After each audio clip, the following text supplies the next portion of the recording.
এই যে আলমডাঙ্গা স্টেশন, এখানে আমাদের সচিব আঙ্কেলের শ্যালক, সে নামবে।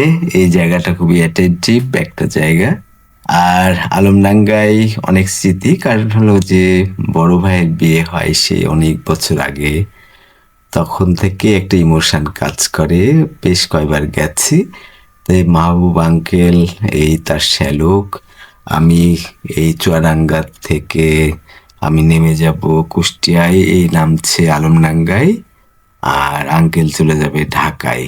তো এই জায়গাটাতে আমি একটু হেল্প করছি তাকে, আর একটু স্মৃতি ধরে রাখার জন্য আঙ্কেলের শ্যালক লিমনকে এখানে ভিডিও ধরে রাখবো অনেকক্ষণ ধরে। এই জায়গাটা 89 সালের কথা, বিশেষ করে 90 সালে পরীক্ষা এসএসসি দিয়ে ভাবির সাথে গিয়েছিলাম। এই এখানে তখন ট্রেন থামতো না, ট্রেন চলে গিয়েছিল সেই চুয়াডাঙ্গা, যেখান থেকে আমরা রওনা হয়েছি। সেখান থেকে খুবই দুর্বল বাস রাস্তা, একেবারেই ভাঙাচোরা, অতিরিক্ত ভিড় ছিল। ভাবি খুব চালাক, আগের থেকেই মানে ঝটপট আমরা একটা বাসে উঠে জায়গা পেয়ে গেলাম। সেখানে আবার একটা মহিলা যখন আমাকে ক্রস করে ভিড়ের মধ্যে, বাসে আমি উঠে আছি, বসে আছি, আমার হাতে যখন লাগে তখন মনে হলো যে লোহা তার হাত, এরকম মনে হলো। এই যে লেমন যাচ্ছে, লেমন হাত ইশারা করছে, গুড বাই জানাচ্ছে।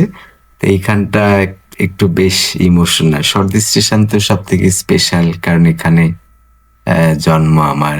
সেই আম্মা রাজশাহীতে তার বড় মেয়ের কাছে যেত। বেশ উত্তরা ট্রেনে আমরা খুব যাতায়াত করতাম সেই সময়ে। অনেকগুলো রেল লাইন আমাদের সর্দি স্টেশনে, দুইটা, একটা হলো ইন্টারসিটি চলে যায় সোজা, আর আরেকটা হলো স্টেশনে যেগুলো লোকাল ট্রেন থামে। তবে পদ্মা ট্রেন কিন্তু আমাদের সর্দি স্টেশনে থামে। তো যখনই ট্রেনে যাতায়াত করা হয় তখন এই যে দরজায় খুব মজা, যদিও একটা বড় ধরনের দুর্ঘটনা ঘটেছে শিমুলতলায় আমাদের গ্রামের পাশে। সেখানে একজন নাকি বাথরুম থেকে বের হওয়ার সময়, যেখানে টার্নিং শিমুলতলা, সেখানে পড়ে যায়। তারপরে ভয়াবহ অবস্থা।